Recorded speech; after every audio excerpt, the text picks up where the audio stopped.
Good afternoon, everybody. Today is March 25th, 2024. The council briefing meeting will come to order. The time is 2:02. Will the clerk please call the roll?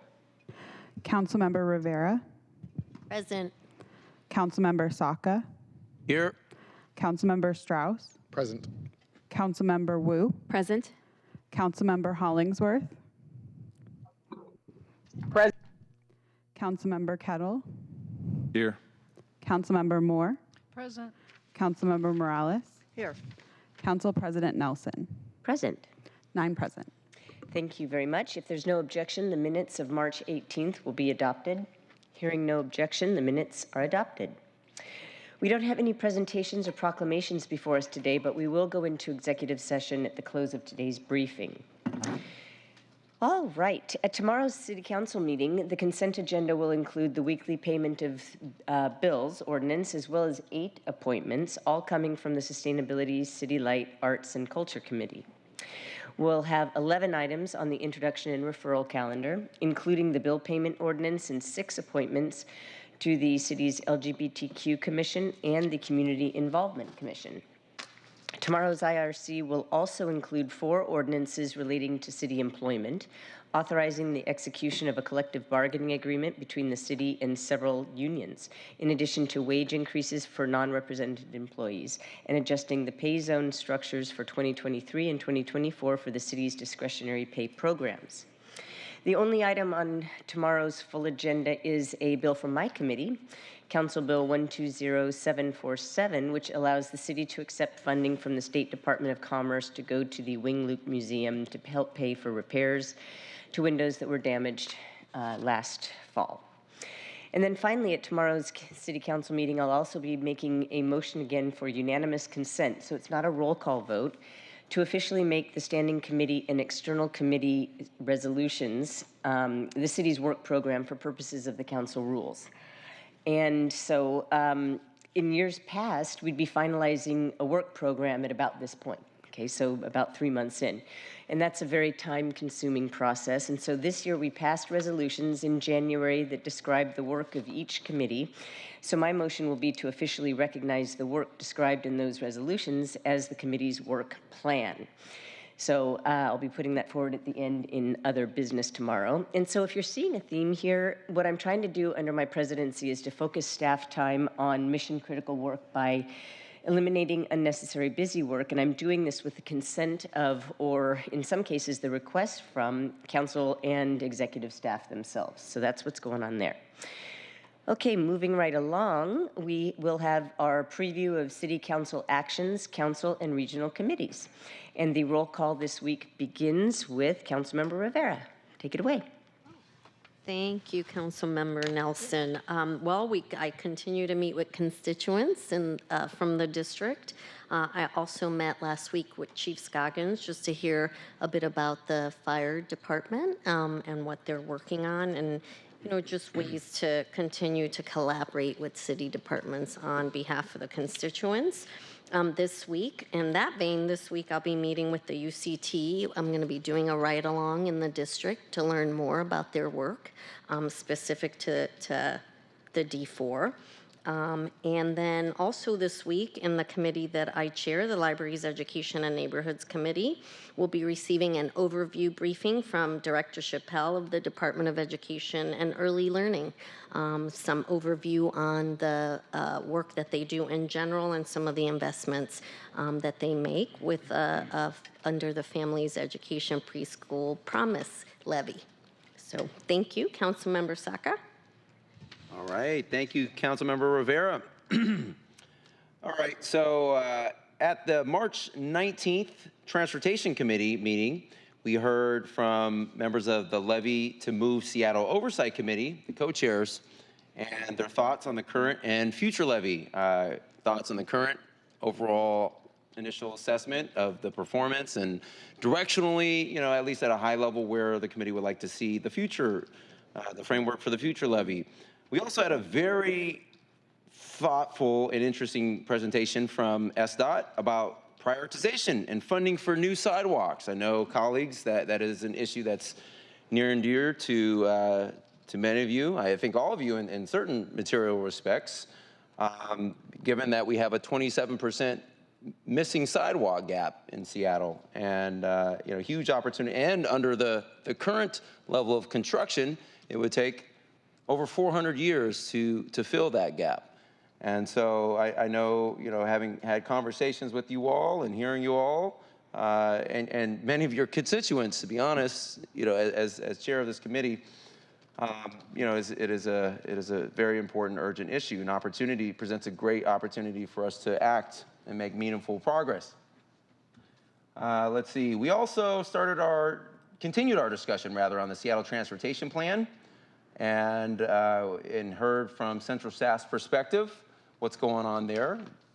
And good sort of friendly reminder, colleagues, if you have any amendments to the Seattle transportation legislation, please work directly with me, my office, and our central staff on the exact wording, but so we can address your concerns and in the committee instead of bringing it to full council. And we're going to be moving that forward. And as I understand it, the mayor's office is going to be transmitting the renewal levy package, or at least the initial sort of framework for what that is intended to look like, a week from tomorrow. So, and then last Thursday, I also had a terrific briefing with the mayor's office about the 2026 FIFA World Cup. Those events are coming to Seattle. Everyone's going to benefit. It's important, even though it's a little over 2 years away. It is important for us to plan now, which the city is already underway, has been planning. And so I'm interested in making sure, not just because a lot of the core games and operations are going to be in my district, but a lot of areas and neighborhoods across the city, and indeed across the region, are going to see impacts of the FIFA World Cup and also benefit from it as well. So people are going to be coming from all over the world for the World Cup, and they're not just going to be coming to Seattle. They're going to be going to Kent and Bellevue and Bellingham and all over. So definitely interested in making sure that is a successful and safe, wonderful, welcoming event. Really exciting for our communities here. And then also note that we have a planned levy oversight committee that was scheduled for April 2nd, first Tuesday of the month, but because of the anticipated pending announcement of the draft levy proposal from the mayor's office, that is going to be rescheduled for the following Tuesday, April 9th, to give the body some more time to review it before it can be discussed in more fulsome detail. Speaking of which, my staff has been circulating dates for the Select Transportation Committee to consider the levy legislation. So please let me know if you have any questions on that. And that said, that's all from my perspective. I welcome any comments, questions from my colleagues. And if not, Madam President, I yield to Councilmember Strauss. Thank you, Councilmember Sacco. And we don't have to wait for the World Cup to have a one Seattle Cup, since West Seattle Junction now has a USL team. Colleagues, the report from the Ballard FC Open Cup game last week is that the ref made a bad call in the 88th minute, gave the free kick to Spokane that we should have had, and then let extra play run for 6 minutes, even though she called it for 4. Spokane scored in the 95th minute. There's the report from Memorial Stadium. Colleagues, this year Ballard FC is playing at Memorial, which is closer to the rest of Seattle. So anytime you'd like to go, I'd love to go with you. In work that is here in City Hall, our next Finance, Native Communities, and Tribal Governance Committee will be on Wednesday. Will be this March 2. Hang on just a second here while I get my dates correctly. It is next week. My apologies. It is April 3rd. Where we will be hearing the Q1 Grants Acceptance Ordinance, which accepts and appropriates external grants. We had a great committee meeting last week. Did not hear any questions. It is a pretty straightforward bill. If you do have amendments, please have them submitted by this Wednesday and let my office know as well.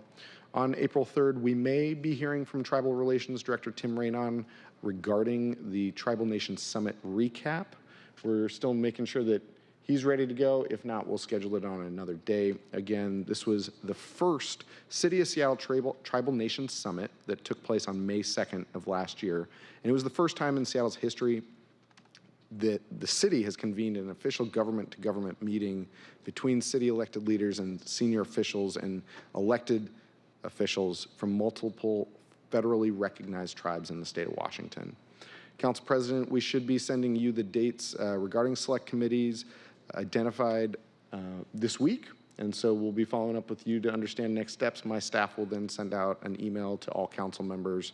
They are all at the same time that my committee is held, so I'm not taking any time from any other select committees that we'll be having this year. Just again, functionally, Finance, Native Communities, and Select Committee operate the same way except for voting, because I invite everyone to attend every meeting. The bills that we will be voting on specifically in Select are the carry forward and the supplemental budget this summer. In Finance, Native Communities, the voting items are mostly leases, so just for your awareness. The Select Committee, Budget Committee meetings we will propose contain our package of briefings and presentations that investigate, examine, and review our budget so that you and we all are ready for the budget to be transmitted this spring, or fall, excuse me. External committees, tomorrow I am attending the Debt Management Policy Advisory Committee meeting immediately following full council. I'm participating in the Seattle City Employee Retirement Systems Investment Committee this Thursday, and then the Sound Transit Board meeting after that. Council President, thank you for the extra week regarding work plans. Last week when you were talking, you said the word resolution and work plan, and in my mind, I thought we had done exactly what you just described, which was not have a resolution for a work plan. That's why I got confused. Thank you for the week's patience. No problem. I appreciate that. In harder news, colleagues, I'll share my land use and transportation policy advisor, Naomi Lewis, is moving on from my office. When we hired Naomi, we hired her as a long-range planner because that's what she did into our land use committee clerk position. When I transferred out of the land use committee chair role, Naomi, candidly, and I checked with her that I could say this, started looking at other jurisdictions to work in within the land use space. Because that's what colleagues, the AICP, which is the accreditation test and certificate for planners, she took without practice and only missed it by 3 points. So we know that she will pass it when she takes it again this May. And so I knew that it was only a matter of time before my office lost her, whether we liked it or not. She's been incredible. Just wanted to say thanks. Councilmember Morales, do I see you have a hand? Sure. Yeah. I was going to say this in my piece, but I will say now that I'm excited to be welcoming Naomi to my office to serve in a similar capacity, and she'll be our land use committee clerk starting Wednesday. There you have it. That's my report. Sorry, I didn't mean to catch you off guard. That's okay. Seeing no questions, I'll pass it off to Councilmember Wu. Councilmember Wu. Thank you, Councilmember Strauss. Okay, I'm going to go over last week's highlights in the public safety arena. We attended the East Precinct Advisory Council meeting about the violence near Garfield High School. We also attended a briefing from the Regional Policy Committee on the Emerging Crisis Care Implementation Plan. In terms of housing, we met with Sharon Lee from the Low Income Housing Institute and also engaged with the community at Cleveland High School to hear feedback on the proposed comprehensive plan. In economic development and culture, met with a delegation from the Washington State Sino-U.S. Trade Alliance, also met with Theater Puget Sound as well as Pacific Northwest Ballet, and learned about their current projects and challenges this year ahead. Also this weekend attended the Refugee Artisan Initiative Gala with Councilmember Moore, and with Councilmember Morales, we attended the Wing Luke Gala as well. Within the city of Seattle, we met with the Seattle City Light Review Panel. And we continue to have meet and greets and briefings throughout the city, this week in particular with hearing examiner Ryan Van Sil, who briefed us on their work. This week, we had an introductory meeting with the Indigenous Advisory Council, and our office will continue to attend the Comprehensive Plan community meetings. This week, it's held at Nathan Hale High School in District 5. That's tomorrow at 6 p.m. This week, we're also meeting with representatives of Puget Sound Energy to discuss priorities on climate policy. And this Friday, I'm excited to join Mayor Harrell, Councilmember Strauss, Seattle State Light Interim General Manager Don Lindell, and others for a meeting with the Upper Skagit Indian Tribe and the Sauk-Sualt Indian Tribe to discuss Skagit River Hydroelectric Project. And if there are no further questions, I will pass this to Councilmember Hollingsworth. Thank you, Councilmember Wu. Last week, we had our 4th public safety meeting. We held it at Seattle College with the mayor's office and also SPD representatives. As you all know, we've been very aggressive scheduling our public safety meetings around the area office, which have been extremely important with all of the public safeties that have been going around our city. Last week, we also had a meeting of the Regional Transit Committee. I was there with Councilmember Saka. The main topic was the rapid ride and how we are identifying which neighborhoods should receive rapid rides. We got an update on the G line and the new lines that are coming down the pipeline in Seattle. We also attended the Board of Health meeting. That was with Councilmember Kettle and Council President Nelson. We talked about the fentanyl crisis, very concerned around the rate in which it's expanding and the health crisis that we're in. There's a sense of urgency and definitely looking forward to hearing about the measurable goals about the health and public safety issues that are going on in our city, particularly with the health crisis with fentanyl. So we should hear a part 2 coming up next month and dive a little bit deeper than we did this meeting, which was very, very surface level. On Wednesday, the 27th at 2 p.m., we have our Parks, Utilities, Transportation Committee. Last time we went over the process of surveillance impact report. This week, we are going over SPD's hostage negotiation throw phone and SPD Call-Yo software. SPD is currently using this, and they're going to go over this with us to discuss how they use it and the impact report as well. I also wanted to note, and probably some people also have seen in the news about parents reacting to our Seattle parks and some miscommunication about our specialized programs for our youth with disabilities. I spoke to Superintendent Diaz. That is not the case. There has nothing that has been made final that will impact that program. I've spoken to parents, and so that's something that we're going to be looking at very carefully as we should continue to be investing in youth in our city, especially the specialized programs, how much they mean to people and their impact.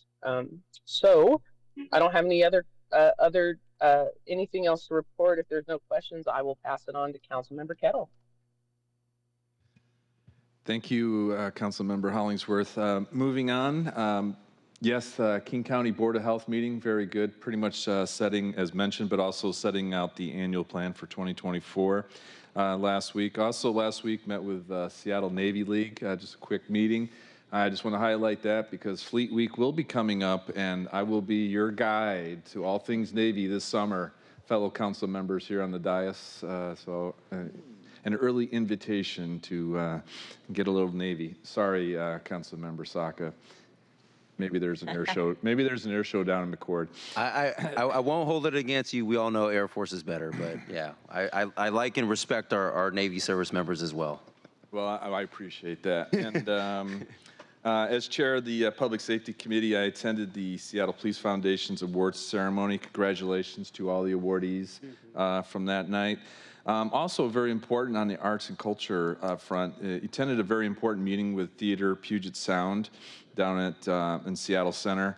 Very important due to the challenges as the arts and culture community is looking to transition out of the post-pandemic, from the pandemic period and into this new post-pandemic period.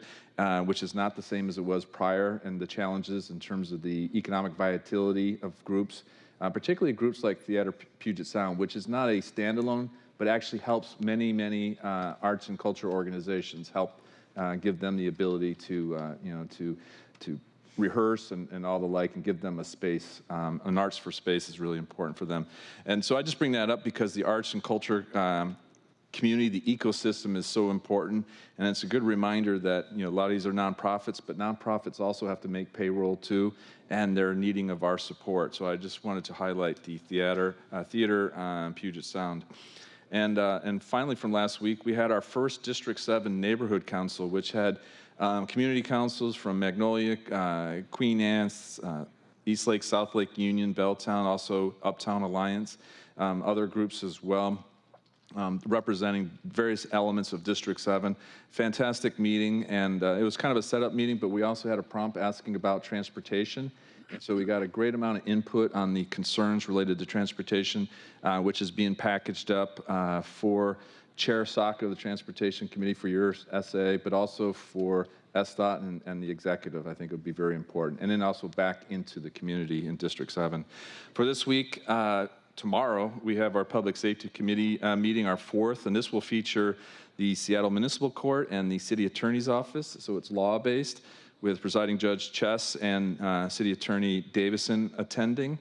Later in the week, on Thursday, we have the PSRC, the Puget Sound Regional Council monthly executive board meeting, and on Friday with Chief Diaz and City Attorney Davison and Director Kim, the Domestic Violence Prevention Council on Friday. So that's what's coming up, and that's all from District 7. No questions? Is there a question? Thank you, Councilmember Kettle. Just a comment, actually, that Theater of Puget Sound gets a grant from the city. The city supports so many of our cultural organizations via the CARE program at the Office of Arts and Culture, which I know is under the purview of the committee that Councilmember Wu chairs. But I encourage you to reach out to the Office of Arts and Culture and get more information, but they're in the middle of a 3-year grant from a really great program that the Office of Arts and Culture administers to support arts organizations in town, particularly post-pandemic, but the CARE program's been in existence since before the pandemic. That's but true. I just wanted to Highlighting give some information the on background of my colleague, Councilmember Rivera. I wasn't thinking about that in terms of your former life, but yes, very important point to make, and thank you. With that note, I hand over to Councilmember Moore. Quickly, sorry. if I may. Love all that. Thank you, Councilmember Kettle. I just want to offer. I'll go to an air show at McCord with you, no problem. Yes, yes.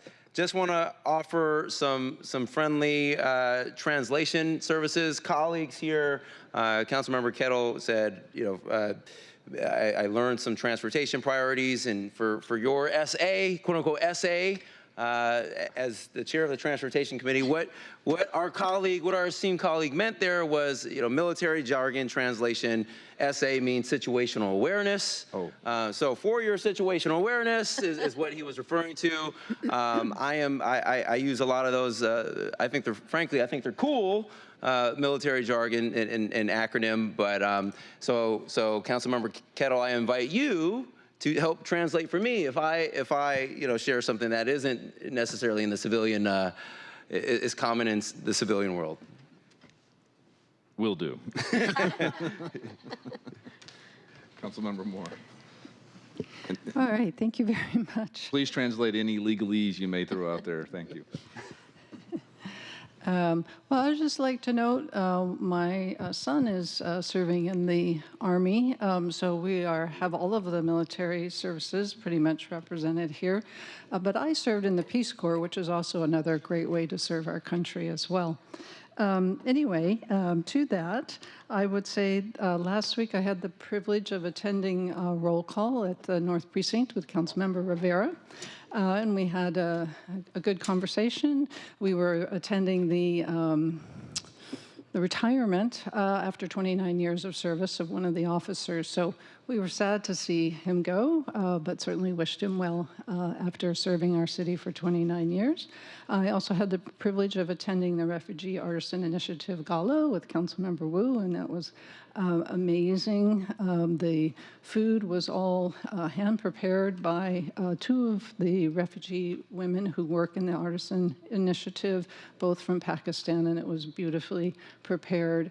And it was a real pleasure to be there. I also was able to attend the Empty Bowls fundraiser as part of the North Seattle Helpline, which provides both food bank services as well as social services and homelessness prevention services. They do an amazing job for our community in the North End.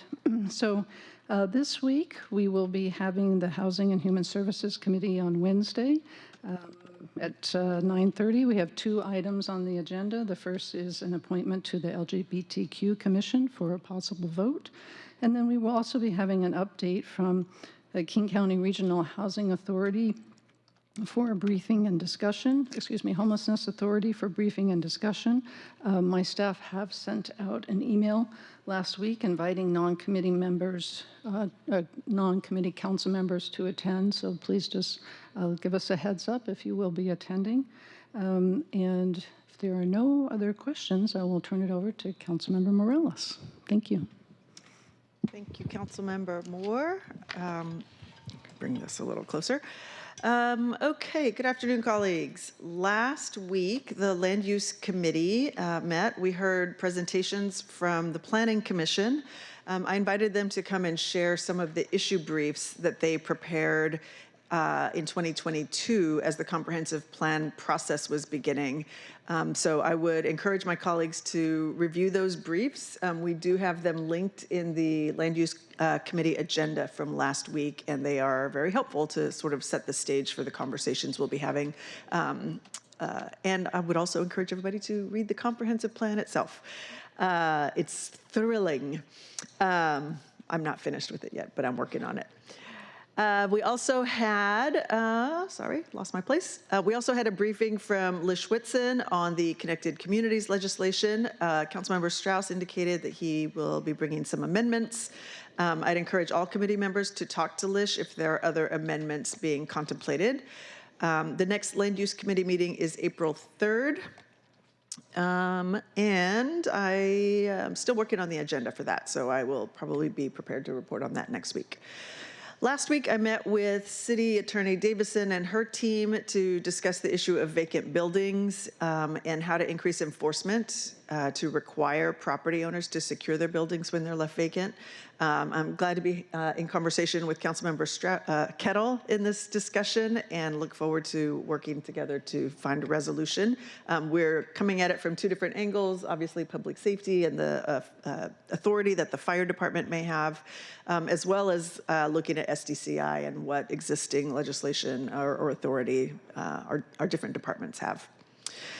This week, I met with the Port of Seattle and the Northwest Seaport Alliance to discuss their priorities for this year, and also met with the Crescent Collaborative, which is a group of organizations working to support equitable and sustainable community development in neighborhoods that are adjacent to downtown.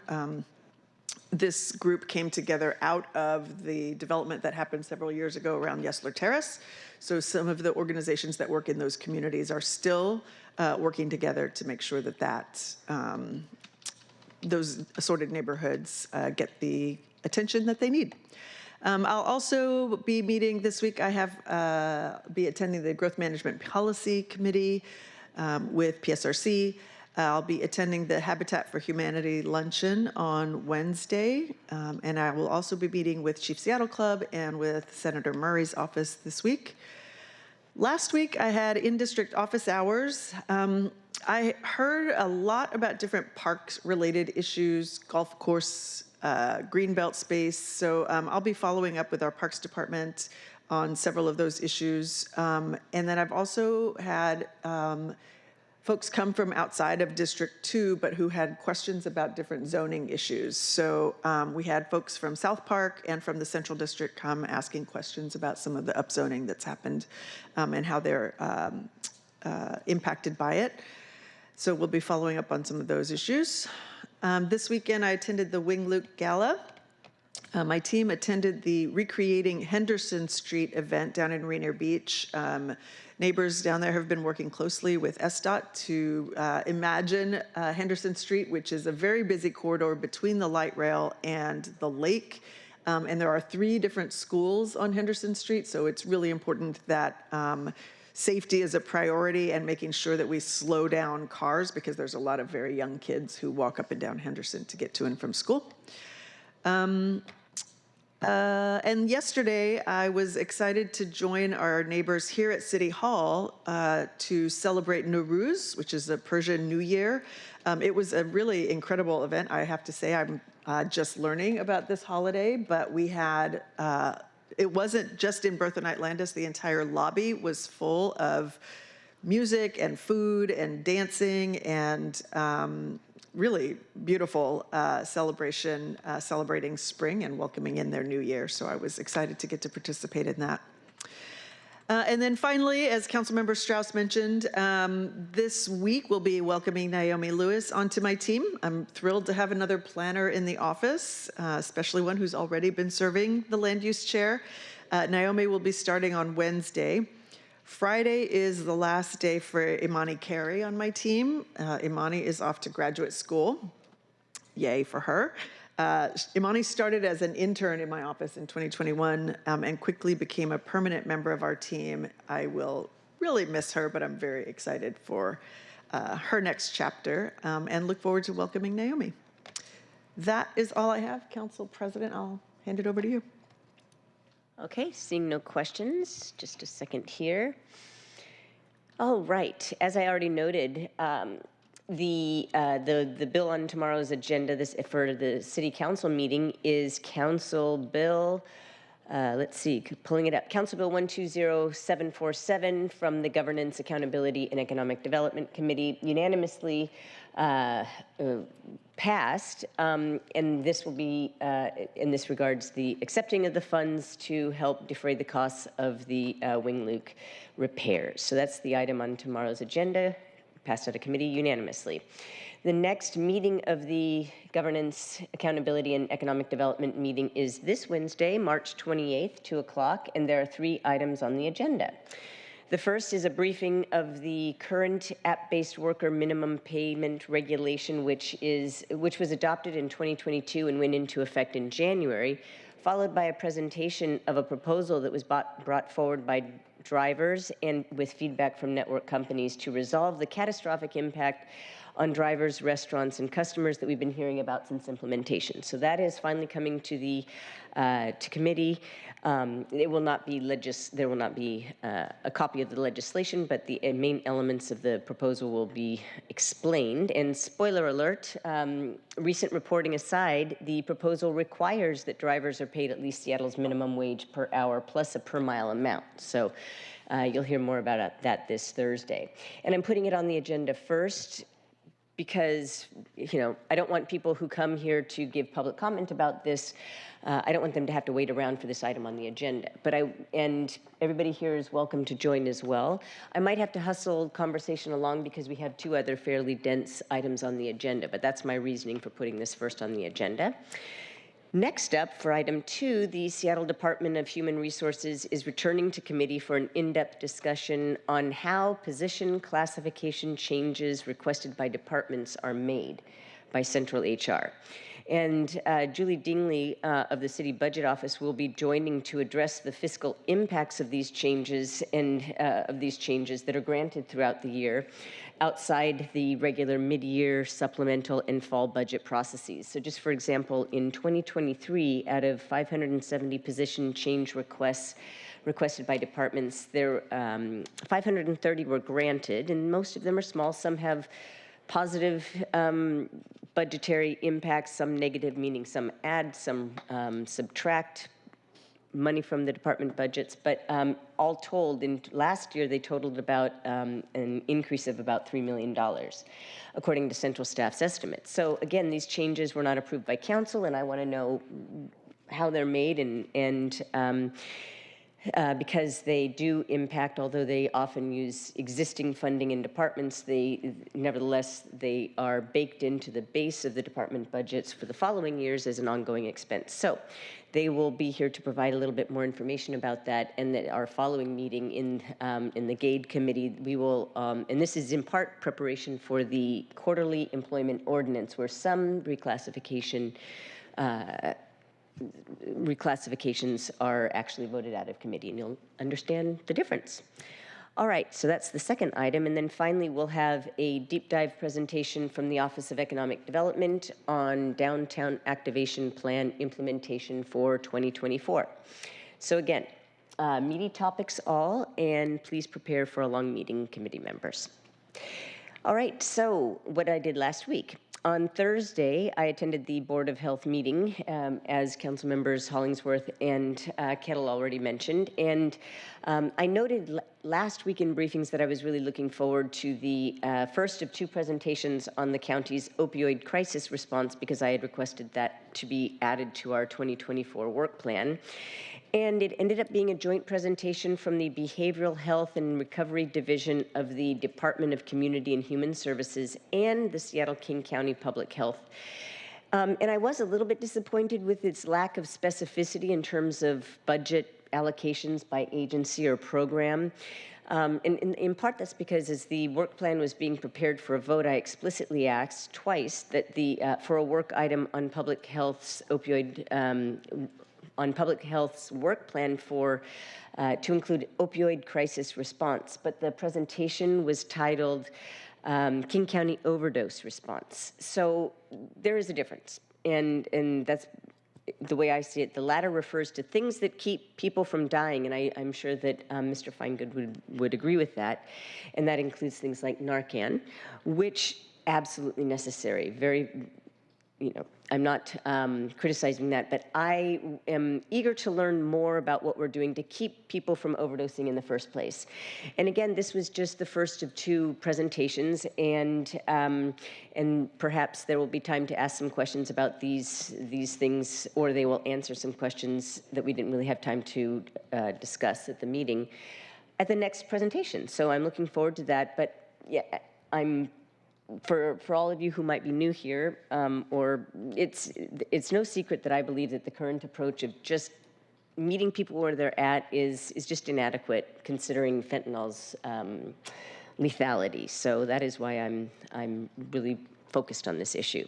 And just as an aside, I rushed here today from a discussion sponsored by the Community Development Roundtable that was, it was a moderated discussion by my friend AP Hurd between Chief Amy Smith and Dr. Kaylin Fokley of Harborview Emergency Room, talking a lot about different responses to overdose, but also how to move beyond responding and what different treatment modalities might look like, and how the care department is well suited to take on some of this work, and what more we need to do.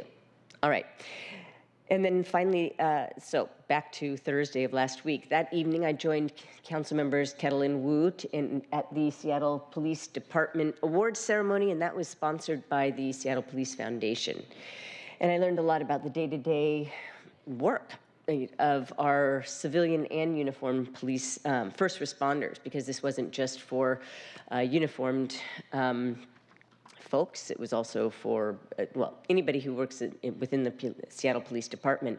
And it was really interesting because when they were giving out these awards, they told stories about, why they were, what the people did to deserve these awards. And so that was a little glimpse into the day-to-day and the really hard work that they're all doing.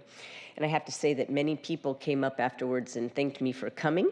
And I'm sure you two got the same kind of thanks, right?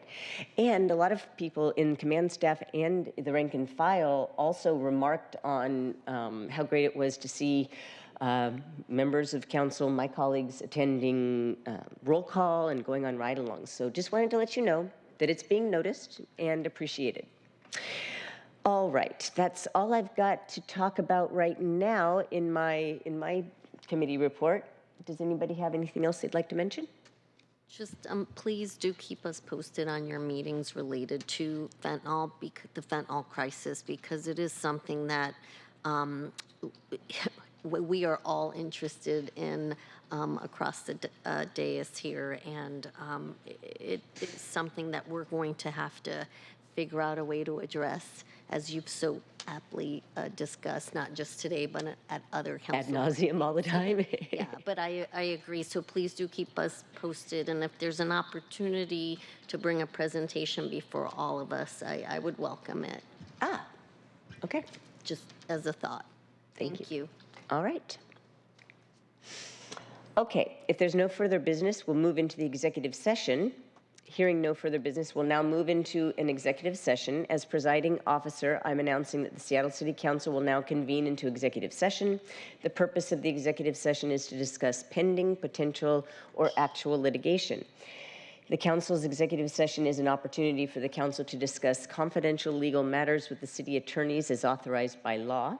A legal monitor from the city attorney's office is always present to ensure the council reserves questions of policy for open session. I expect the executive session to end by 4 o'clock. If the executive session is to be extended beyond that time, I will announce the extension and the expected duration.